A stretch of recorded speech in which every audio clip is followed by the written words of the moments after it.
नमस्कार, मैं एम के पांडे। हमारी धारणा पर आपका स्वागत है।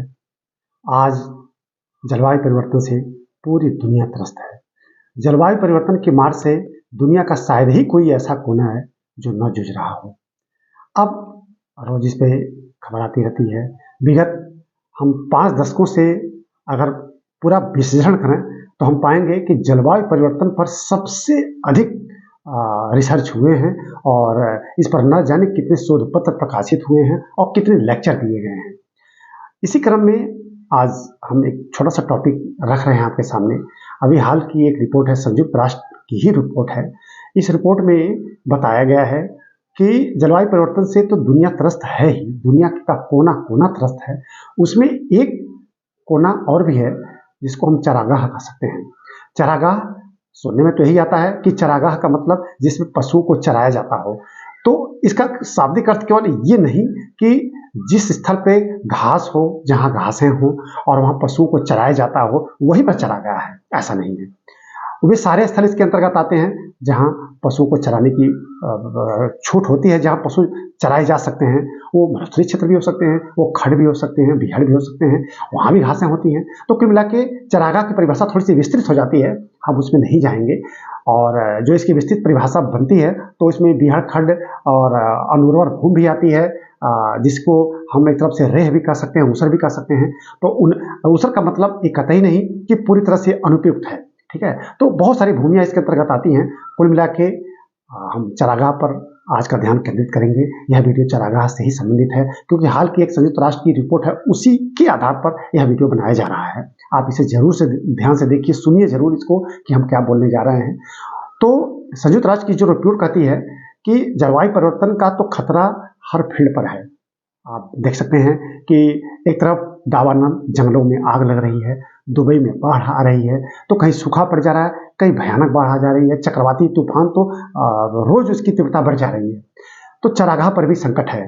बताया गया है इस रिपोर्ट में, संयुक्त राष्ट्र की रिपोर्ट में, कि आने वाले समय में या वर्तमान में भी विश्व के लगभग 50% चरागाह नष्ट हो जाएंगे या इन पर नष्ट होने का खतरा है। यानी भविष्य में, वर्तमान में 50% चरागाह पर तो खतरा उत्पन्न हो गया है और अगर इनकी देख रेख नहीं की गई, इन पर ध्यान नहीं दिया गया, तो ऐसा अनुमान है कि आगे आने वाले समय पे इन पर खतरा और बढ़ जाएगा, ये नष्ट भी हो सकते हैं। अब ये चरागाह कितने महत्वपूर्ण हैं कि इन पर विश्व की लगभग 2 अरब आबादी निर्भर करती है, डायरेक्टली इनडायरेक्टली, प्रत्यक्ष और अप्रत्यक्ष रूप से अपने जीविकोपार्जन के लिए इन पर निर्भर करती है। तो हम कैसे कह सकते हैं कि ये चरागाह, ये भूमि सिर्फ पशुओं के चराने के लिए ही है। ठीक है, पशुचारण तो होता ही होता है, यहाँ पशुचारण होता है तो यहाँ कुछ कहीं कहीं कृषि कार्य भी होता है। अब आप देख सकते हैं संसार में न जाने कितने चरागाह भूमियाँ हैं, समाना है, प्रेरी है, स्टेपीज है, पार्कलैंड, बेल्ड, पंपास, न जाने कितनी भूमियाँ हैं। तो ये सब चरागाह के अंतर्गत ही आती हैं, इन पे कृषि कार्य भी होते हैं। तो चरागाह के क्षेत्र के अंतर्गत बहुत सारे कार्य संचालित होते हैं और ऐसा अनुमान है कि इन चरागाह क्षेत्र पे दुनिया की लगभग 2 अरब आबादी निर्भर रहती है। तो अगर ये चरागाह नष्ट होते हैं या इन पर खतरा बढ़ जाता है तो अंदाजा लगाया जा सकता है कि विश्व की कितनी अधिक आबादी इससे प्रभावित हो सकती है। एक चीज़ और कि भारत में भी ऐसी भूमियाँ हैं और भारत में ऐसी बहुत बहुत भूमि है, लेकिन संयुक्त राष्ट्र की रिपोर्ट के अनुसार भारत की लगभग 12 करोड़ हेक्टेयर भूमि, 12 करोड़ हेक्टेयर भारत की भूमि जलवायु परिवर्तन के खतरों से या बढ़ते मानवीय हस्तक्षेप से लगभग बेकार सी हो गई है। तो यह कभी चरागाह के लिए उपयुक्त थी, इन पर पशुचारण होता भी है, तो ये लगभग नष्ट या तो हो गई है या नष्ट होने के कगार पे है। अब इसमें एक चीज़ और जोड़ा जा सकता है कि चरागाह पर जलवायु परिवर्तन का तो खतरा है ही, तो केवल जलवायु परिवर्तन को ही दोष नहीं दिया जा सकता है। बढ़ती मानवीय गतिविधियां, मतलब इन क्षेत्रों में, इन भूमि पर बढ़ती मानवीय गतिविधियां भी एक कारण है। और बढ़ती मानवीय गतिविधियां तो दुनिया को, मानवीय गतिविधियां है तो जलवायु परिवर्तन है। तो हम कैसे कह सकते हैं जलवायु परिवर्तन स्वतः है? जलवायु परिवर्तन स्वतः नहीं है। जलवायु परिवर्तन बढ़ती मानवीय गतिविधियों के कारण ही है। जंगल साफ कर दिए हैं, जंगल काट दिए गए हैं, न जाने कितने प्रदूषणकारी गैस हैं वायुमंडल में छोड़ दी गई हैं और इनकी तीव्रता कम नहीं हो रही है।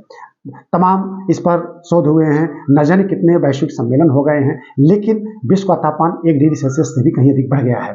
और वैश्विक तापमान का खतरा इतना बढ़ रहा है, जलवायु परिवर्तन का इतना खतरा बढ़ रहा है कि यूरोप पूरे विश्व में एक रिपोर्ट आई है कि पूरे विश्व में विगत 2023 जो बीता हुआ वर्ष है, यह अब तक का सबसे गर्म वर्ष रहा है। इससे भी बढ़कर कि पूरी दुनिया में सबसे अधिक गर्मी बढ़ी है कहाँ? यूरोप में बढ़ी है। और कहा जाता है कि वर्तमान सभ्यता यूरोप की देन है। यूरोप के ही अनुसंधान से हम जो कुछ भी क्रियाकलाप कर रहे हैं उसमें भारी योगदान यूरोप का है। तो यूरोप का तापमान 1.3 डिग्री सेल्सियस के आसपास बढ़ गया है विश्व के अन्य क्षेत्रों के मुकाबले।